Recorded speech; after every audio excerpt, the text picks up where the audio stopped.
पर विचार करना कि शंकर भगवान की शिवरात्रि साधना की रात्रि होती है। शंकर भगवान की शिवरात्रि एक आराधना की रात्रि होती है।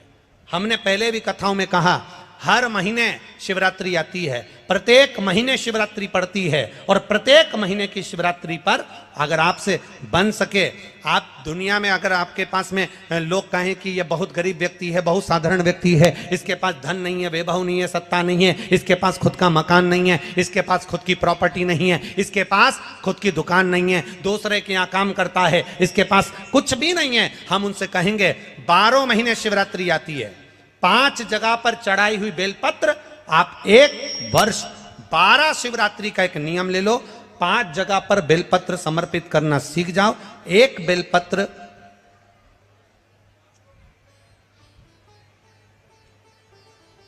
ये शिवलिंग, ये जलाधारी, बहुत ध्यान से देखना, ये चरण जहां से जल नीचे गिरता है, गणेश जी का स्थान, कार्तिकेय जी का स्थान, यह हस्तकमल माता पार्वती जी का हाथ हस्तकमल, शिवलिंग भगवान शंकर का स्थान।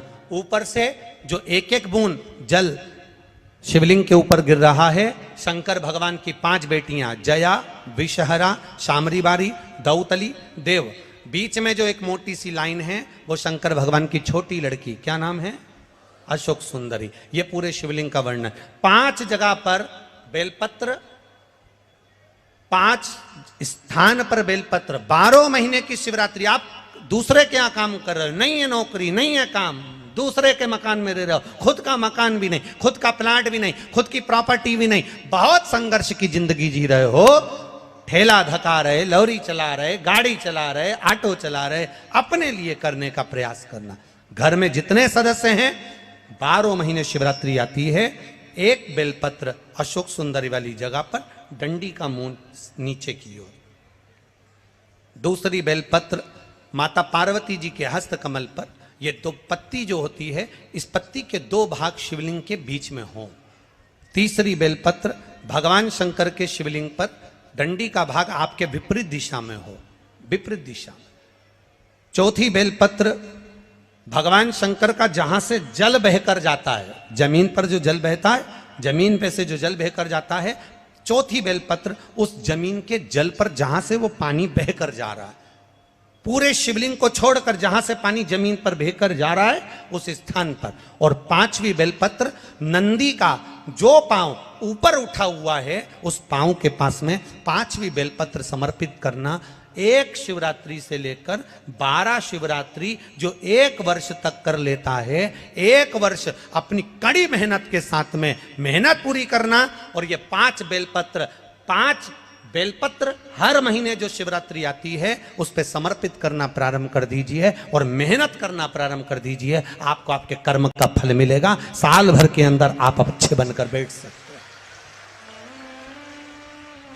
रहा है कोई बीमारी अपने शरीर में आने वाली है, डॉक्टर को दिखाने जाऊंगी, कोई तकलीफ बड़ी आने वाली है, कोई बड़ा रोग इस शरीर में ना आए, तो श्रावण के महीने में 3 जगह पर बेलपत्र, एक अशोक सुंदरी वाली जगह पर जिसकी डंडी का मुख जहां से पानी बहता है वहां रहे, बहुत ध्यान से सुनना। दूसरी बेलपत्र माता पार्वती जी का हस्त कमल जो जलाधारी है वहां, उसका डंडी का मुख अपनी ओर हो। तीसरी बेलपत्र शिवलिंग के ऊपर जिसका डंडी का मुख तुम जहां बैठे हो उससे ठीक विपरीत हो। अगर आप यहां बैठे हो तो डंडी का मुख उधर हो, आप यहां बैठे हो तो डंडी का मुख उधर हो, अपने विपरीत में डंडी का मुख हो। बेलपत्र चढ़ा देने के बाद 2 हाथ में जो तुम्हारे जल का पात्र है उसको बाबा को धीरे धीरे 3 स्थान पर धार थोड़ी थोड़ी चढ़ाई है और फिर बाबा का आचमन कर कर आई है। कोई जिंदगी में बड़ी बीमारी निकलेगी ही नहीं, बाबा स्वस्थ रखेगा। ये श्रेष्ठता। देखिए, अगर प्रदोष का व्रत नहीं कर सकते, प्रदोष के दिन आप व्रत नहीं कर सकते, मान लो आपसे भूखा नहीं रहा जाए, प्रदोष का व्रत नहीं कर सकते, प्रदोष के दिन आप भूखे नहीं रह सकते, मंदिर भी नहीं जा सकते, दिया भी नहीं लगा सकते।